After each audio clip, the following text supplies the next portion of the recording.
Buenas noches, jóvenes. Saludos a todos los jóvenes adultos de la Red Action y un saludo muy especial también a todos los jóvenes que nos visitan por primera vez. Todos sean bienvenidos a nuestra reunión de Action, jóvenes adultos, a través del Zoom. Seguimos entonces con nuestra serie que tiene como título Afirmando los fundamentos de nuestra fe, una serie que venimos estudiando ya hace unas semanas atrás. Y estos fundamentos que debemos nosotros afirmar en nuestra vida, fundamentos también que se encuentran en la carta del apóstol Pablo a los Colosenses. Y el día de hoy estudiaremos el fundamento del servicio.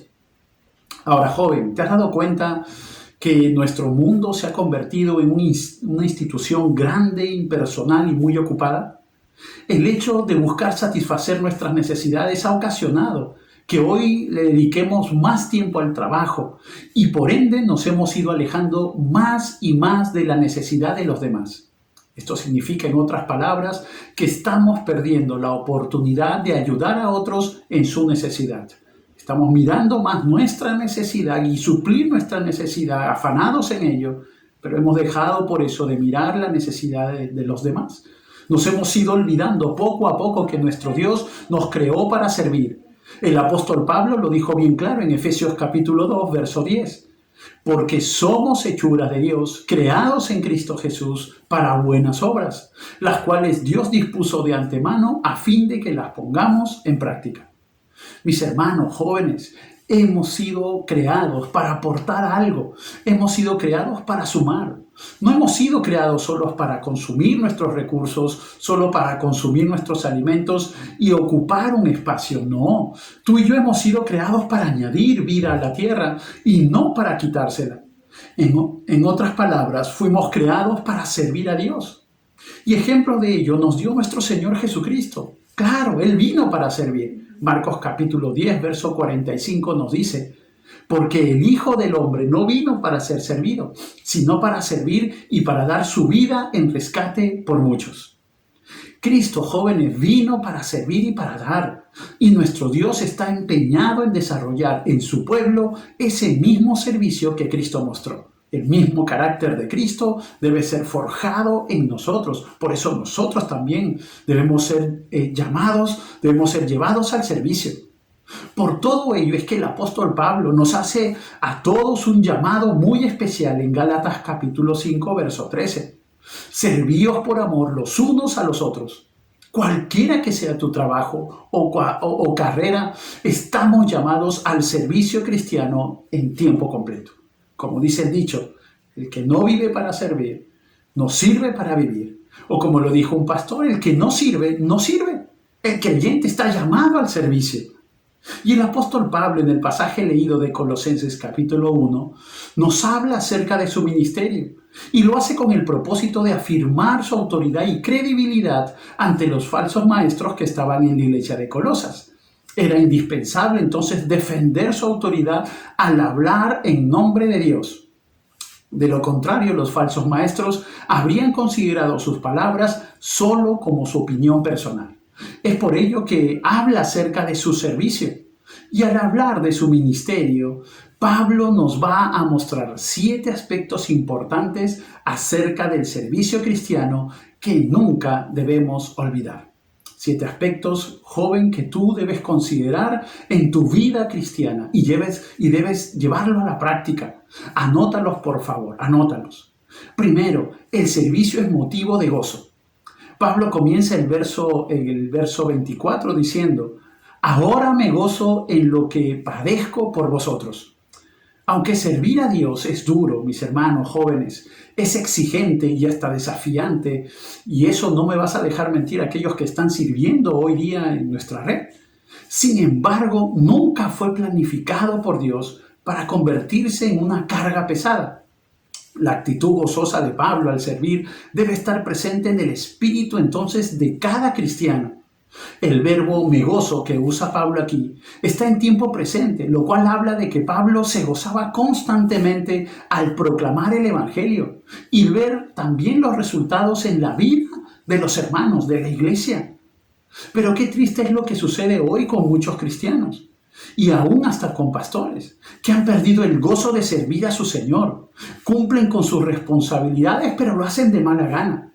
Al igual que Jonás, se muestran enojados y amargados. El autor de Hebreos reprende a los que sirven de esta manera, mostrándoles cómo Jesús fue con gozo a la cruz. Miren lo que dice el autor de Hebreos. Jesús, el cual por el gozo puesto delante de él, sufrió la cruz, menospreciando el oprobio, y se sentó a la diestra del trono de Dios. Considerad a aquel que sufrió tal contradicción de pecadores contra sí mismo, para que vuestro ánimo no se canse hasta desmayar. Jóvenes, Jesús nunca perdió el gozo de su ministerio, de su servicio, aun cuando enfrentaba la horrenda realidad de la cruz. Mira, sabes que cuando un cristiano pierde el gozo de servir en el ministerio, demuestra que se encuentra mal en su comunión con Dios. No que sus circunstancias sean el problema, así es. Eso manifiesta más bien el hecho de no servir al Señor, que tiene un problema de comunión con el Señor. El gozo de servir a Cristo no se pierde, a menos que la comunión con Él esté fallando, porque el gozo cristiano es eterno. Así es. Si vemos que hay alguien que no está sirviendo al Señor, entonces su problema es comunión con Dios. En ocasiones Pablo se sentía desanimado debido a las circunstancias, pero siempre conservaba su gozo. Decía acerca de sí mismo en 2 de Corintios capítulo 4, estamos atribulados en todo, mas no angustiados, en apuros, mas no desesperados, perseguidos, mas no desamparados, derribados, pero no destruidos. Pero a pesar de cualquier circunstancia que tuvo que enfrentar, Pablo jamás perdió la profunda certeza de que Dios tenía el control de todas las cosas. Claro, él tenía la claridad y la certeza en su corazón de que Dios tiene el control de todas las cosas. Ahora, el gozo nace de la humildad. Las personas pierden el gozo cuando se centran en sí mismas y llegan a pensar que merecen mejores circunstancias o un mejor trato del que están recibiendo. Pablo nunca asumió, ¿sabes?, esa actitud. Como todos los grandes siervos de Dios, era consciente de su indignidad. Mientras se encontraba encarcelado en Roma y otros predicadores obtenían gloria y fama, él escribió lo siguiente. Dice Filipenses capítulo 1, verso 18. Cristo es anunciado y en esto me gozo y me gozaré aún. Pablo estaba convencido, jóvenes, de que no merecía cosa alguna y esto lo llevaba a vivir en una actitud de permanente confianza y de gozo al saber que Dios tenía el control de su vida. Él descansaba, él gozaba en el Señor, que Dios tenía control de su vida. Él sabía eso. Entonces él servía con alegría y con gozo en su corazón. Lo segundo que tenemos que ver en cuanto al servicio es que el servicio produce dolor. Pablo dice en el verso 24, ahora me gozo en lo que padezco por vosotros y cumplo en mi carne lo que falta de las aflicciones de Cristo por su cuerpo, que es la iglesia. Ahora, jóvenes, es interesante para dejar claro que el gozo no depende de las circunstancias. Pablo le dice a los colosenses que se regocija en lo que padece o sufre por ellos. Mira esta paradoja, observa. Me gozo en lo que padezco por vosotros. ¿Cómo es eso? Me gozo en lo que padezco por vosotros. Gozo y padecer, dos experiencias opuestas, pero ambas realidades están presentes en la vida de Pablo y en la vida de todo aquel que sirve al Señor.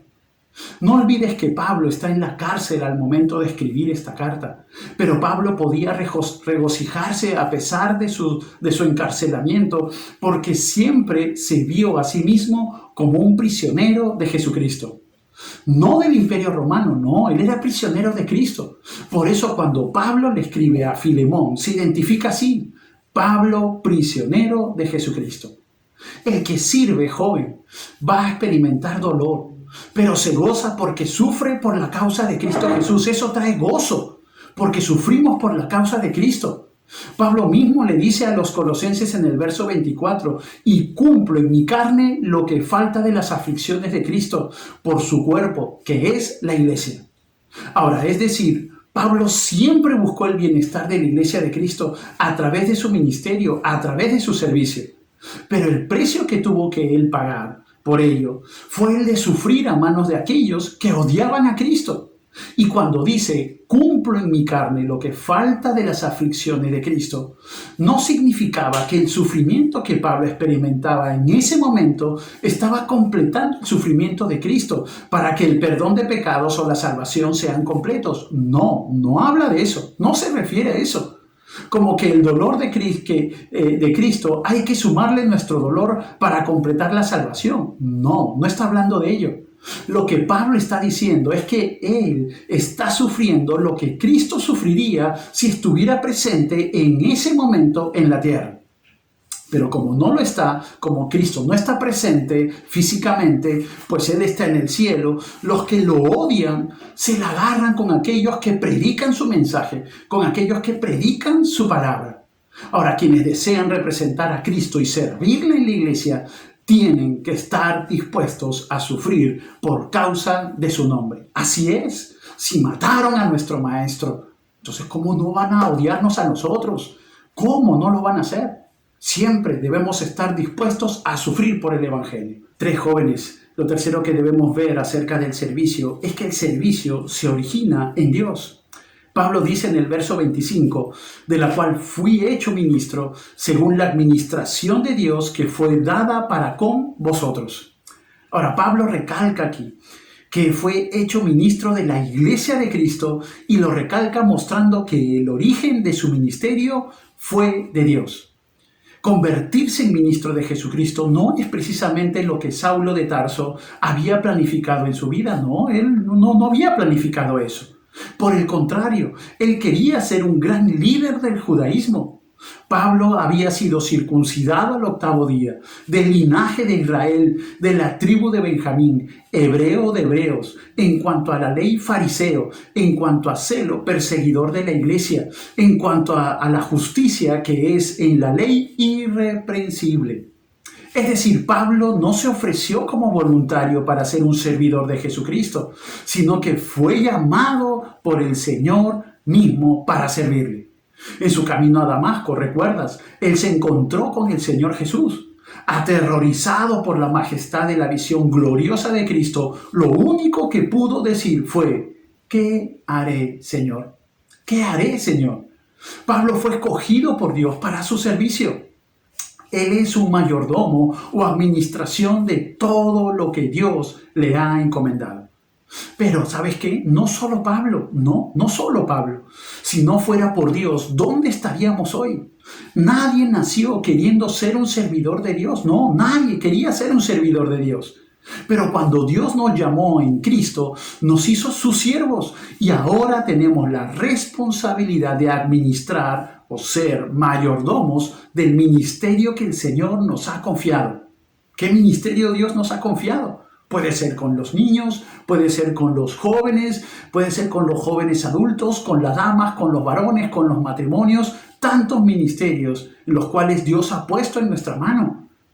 Pero ¿sabes qué? Dios nos ha llamado eso a su servicio y a ser responsables, buenos administradores de ello.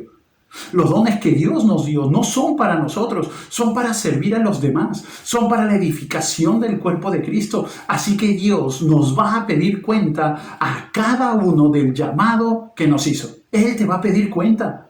¿Qué hiciste con aquel don que Dios te ha dado para edificación de su iglesia? Ahora, en cuarto lugar, joven, el servicio debe ser cumplido con responsabilidad. Es interesante lo que dice Pablo al final del verso 25, para que anuncie cumplidamente la palabra de Dios. Pablo fue guiado a cumplir su ministerio de predicar la palabra de Dios con responsabilidad.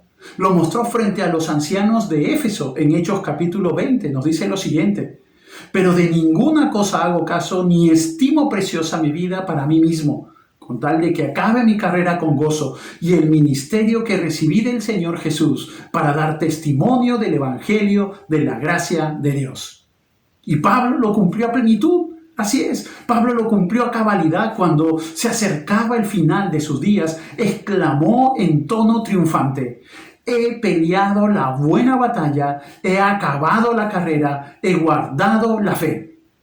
la manera sabia como administró sus fuerzas, su fiel devoción y su consagración total a la tarea que Dios le había encomendado, le permitieron cumplir plenamente y con responsabilidad su servicio.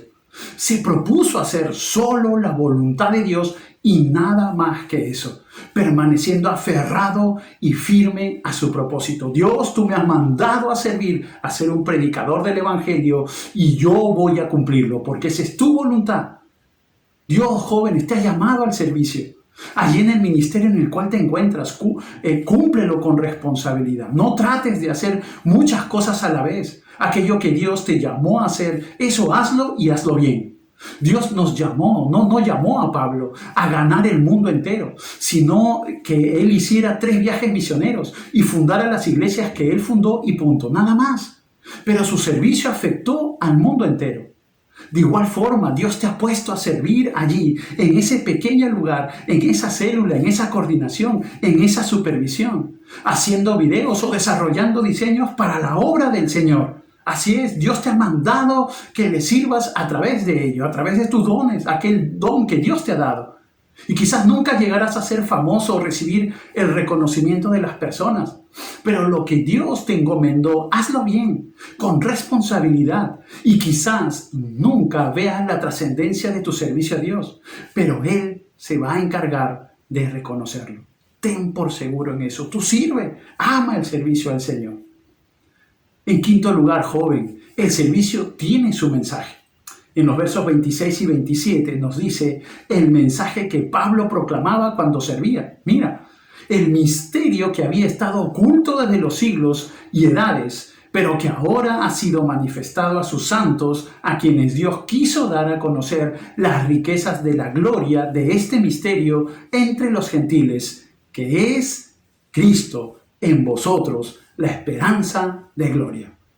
Nosotros debemos entender, jóvenes, que hay algunas cosas que Dios se reserva para sí y no las revela. Deuteronomio nos dice lo siguiente: las cosas secretas pertenecen a Jehová nuestro Dios. Y hay otras cosas que solo se las revela a ciertas personas. Dice el salmista: la comunión íntima de Jehová es con los que le temen, y a ellos harán conocer su pacto. Dios se reserva comunicar y manifestarle un mensaje a algunas personas. Pero también hay algunas cosas que fueron ocultas en el Antiguo Testamento y que ahora son reveladas en el Nuevo Testamento. En el Nuevo Testamento lo llama misterios. El uso que hace Pablo de esta palabra no se refiere a una enseñanza oculta o a un rito para un grupo selecto de personas, no, sino se refiere a la verdad revelada a todos los creyentes en el Nuevo Testamento. Esta verdad o misterio no estaba en el Antiguo Testamento. Dios quiso que su pueblo, la iglesia, conozca esta verdad. De entre todos los misterios o verdades reveladas por Dios en el Nuevo Testamento, el más profundo es Cristo en vosotros, la esperanza de gloria. Eso es lo que Dios quiso manifestarnos y revelarnos a nosotros, su iglesia. El Antiguo Testamento predijo la venida del Mesías, pero nunca habló de que el Mesías habitara en el corazón de los creyentes, conformada en su mayoría por gentiles o no judíos. En el Nuevo Testamento dice con toda claridad que Cristo, por el Espíritu Santo, mora permanentemente en cada creyente. Dice Pablo en Romanos capítulo 8, y si alguno no tiene el Espíritu de Cristo, no es de él. Cristo vive en los verdaderos cristianos y esta es nuestra esperanza de gloria, porque gracias a que Cristo mora en nosotros es que tenemos la seguridad de que viviremos con Él en el cielo por toda la eternidad. Cuando Cristo viene a morar en la vida del creyente, su presencia es como el ancla de la promesa del cielo, la garantía de la dicha eterna venidera. La nueva vida y la esperanza de gloria eterna en la vida del cristiano reside en la maravillosa realidad de Cristo viviendo en el Cristo Jesús, en nuestra ancla y en el cielo. Viviremos por la eternidad con Él. Viviremos por la eternidad con el Señor. Y eso alimenta nuestra alma. Y eso nos lleva a servirle con gozo, con gozo. Sexto, jóvenes, el servicio tiene su objetivo. Pablo dice en el verso 28, a quien anunciamos amonestando a todo hombre y enseñando a todo hombre en toda sabiduría, a fin de presentar perfecta en Cristo Jesús a todo hombre.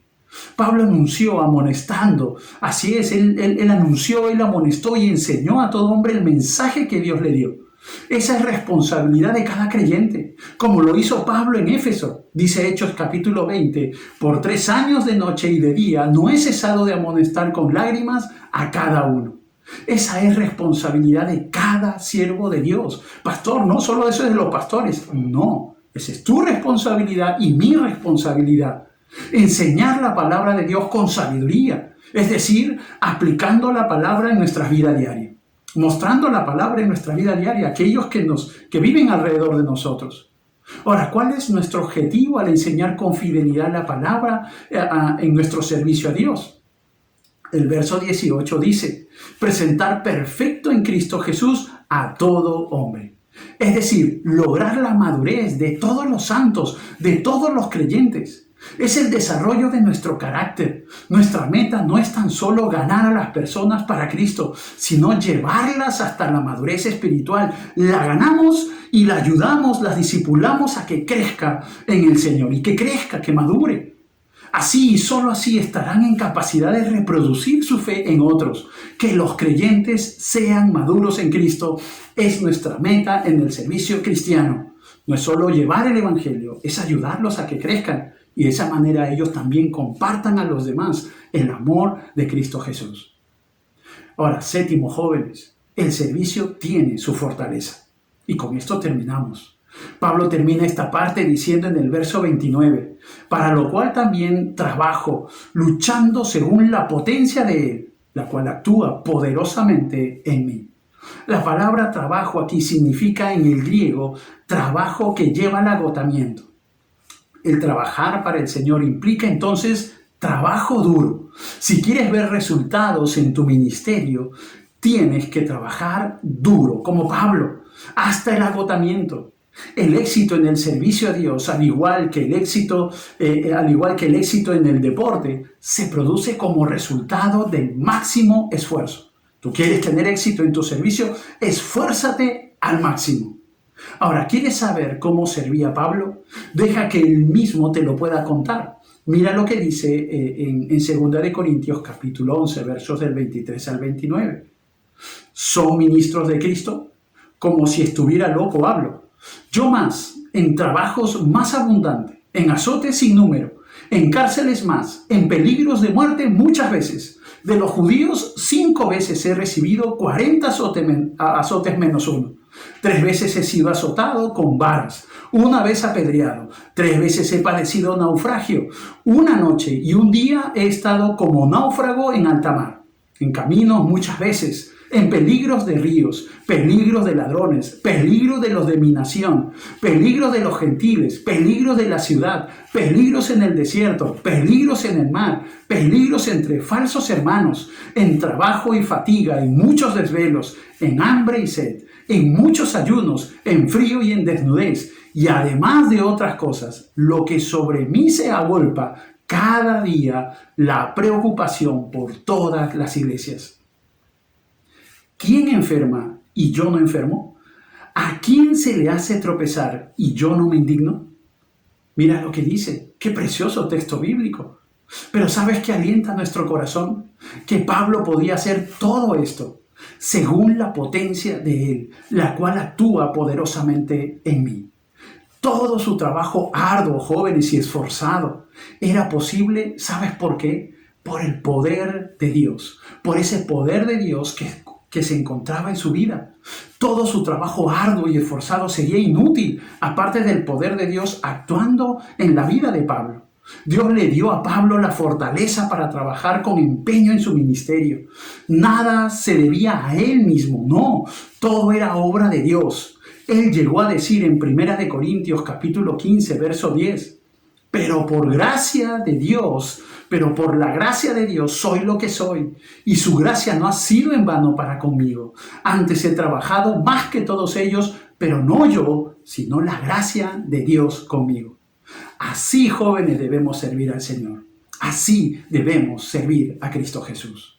Amigo, tú que nos visitas por primera vez, tú no puedes servir al Señor si no solucionas primero el problema del pecado que mora en ti. Ese pecado que te separa de Dios, que te aleja de Dios. Ahora tú puedes decir, bueno, pastor, yo no estoy lejos de Dios, yo estoy bien con Dios, tengo buena relación con Dios. Mira, ¿sabes qué, joven? Las personas viven lejos de Dios porque viven en pecado. El pecado que toda persona arrastra desde nuestros primeros padres, de Adán y Eva. El pecado nos alejó de Dios. El pecado hizo que tú y yo nos rebelemos contra Dios y vivamos en oscuridad lejos de su presencia. Pero ¿sabes qué? Tú puedes decir, pastor, yo no tengo pecado. Yo soy una buena persona, intachable, de buena familia. ¿Sabes qué, joven? El pecado se manifiesta en nuestra vida a través de la rebeldía, del odio, del pleito, del egoísmo, de la desobediencia. Esas son manifestaciones de lo que hay dentro, de nuestro pecado natural. El pecado nos condena y ese pecado nos lleva a vivir en el infierno por la eternidad apartados de Dios, sin ninguna esperanza de vida, sin ninguna esperanza de salvación. Pero ¿sabes qué, joven? Te tengo una buena noticia. Esa buena noticia es Jesucristo. Ese evangelio de esperanza es Jesucristo. ¿Sabes? Dios se hizo hombre en la persona de su Hijo Jesucristo y vino a este mundo para derrumbar esa barrera que te separa de Dios, que separa al hombre de Dios. Así es. Se había establecido entre el hombre y Dios. Jesucristo vino a este mundo para traer salvación. Él murió en la cruz para pagar la deuda de nuestro pecado. En la cruz debimos haber muerto tú y yo. ¿Sabes por qué? Porque la Biblia dice que la paga del pecado es muerte. Tú y yo debimos ir a condenación eterna directamente, alejados de Dios por la eternidad. Pero ¿sabes lo que hizo Cristo? Tomó nuestro lugar y recibió el castigo por todos nuestros pecados. Su sangre perfecta y sin mancha fue suficiente pago por nuestro pecado. Él recibió el castigo para que tú y yo podamos recibir la salvación. Solo tienes que arrepentirte de tus pecados y hacer de Cristo tu Rey y Señor. Joven, tienes que reconocer tu necesidad de Dios. No eres bueno, no eres bueno. El pecado te hace malo, el pecado te condena. Y tienes que reconocer tu necesidad de Dios, de tu Salvador. Por todos tus pecados, entrégale tu vida a Cristo Jesús hoy, creyendo en Él y viviendo ahora en obediencia a su palabra. Solo así tendrás comunión con Dios y podrás servirle con total libertad. Solo así tu servicio será llevado en un olor fragante delante del Señor. Pero tienes que solucionar este problema del pecado. Joven, ¿tú quieres entregarle tu vida a Cristo? ¿Reconoces tu necesidad de Dios? ¿Reconoces tu estado de pecado? Entonces, mira, yo voy a hacer una oración en este momento. Una oración que hice hace varios años atrás, entregándole mi vida a Cristo Jesús. Pero, ¿sabes? Es como un modelo de oración, ¿sabes? Pero si tú quieres sinceramente entregarle tu vida a Cristo Jesús, allí con tus propias palabras, dile al Señor lo que yo voy a ir mencionando, tú dile con tus propias palabras, lo que salga de tu corazón. Si tú entiendes que Dios te está guiando a entregarle tu vida al Señor, entonces ora junto conmigo. Vamos a orar, vamos a orar. Bendito Dios, gracias por tu palabra. Hoy, Señor, hoy, Padre, Señor, quiero entregarte mi vida, poner mi vida en tus manos. Señor, soy pecador. He entendido que ese pecado que mora en mí me aleja de ti. Me aleja, Señor, de tu santidad. Y no quiero, Señor, vivir lejos de ti. Quiero servirte. Quiero hallar gozo en el servicio. Señor, quiero hallar sentido a mi vida en servirte y conocerte a ti. Señor, me arrepiento de mis pecados, me arrepiento de vivir lejos de ti, haciendo mi voluntad y no haciendo tu voluntad. Señor, hoy pongo mi vida en tus manos y quiero que tú me hagas una nueva persona y quiero que tú me llames, Señor, al servicio, así como tu gran siervo Pablo. Señor, pongo mi vida en tus manos. Gracias, Señor, gracias. Joven, si tú has hecho esta oración sinceramente, entonces déjame felicitarte. Mi deseo es que tú puedas seguir creciendo en la fe y por ello te voy a pedir que puedas mencionar esta decisión que has tomado a alguno de los líderes o amigos que te han invitado el día de hoy y ellos te ayudarán, orarán por ti y te ayudarán a crecer en esta nueva vida en Cristo. te involucrarán en un tema también, en un curso bíblico, para que te enseñen las bases de la fe, las bases de la vida cristiana. Entonces te felicito, joven. Sigue creciendo, sigue avanzando, sirve al Señor. Y tú, joven, que eres de la red, recuerda, nuestro llamado es al servicio. Tú puedes tener diversas ocupaciones, tu carrera, maestrías, doctorados, trabajo y un montón de cosas, pero recuerda que el llamado de Dios al servirle es en todo tiempo, en todo tiempo. Recuerda siempre eso. No hay sentido en la vida del creyente si no es sirviéndole a aquel que nos ha dado la vida, que es Cristo Jesús. Joven, Dios te bendiga. Dios te bendiga.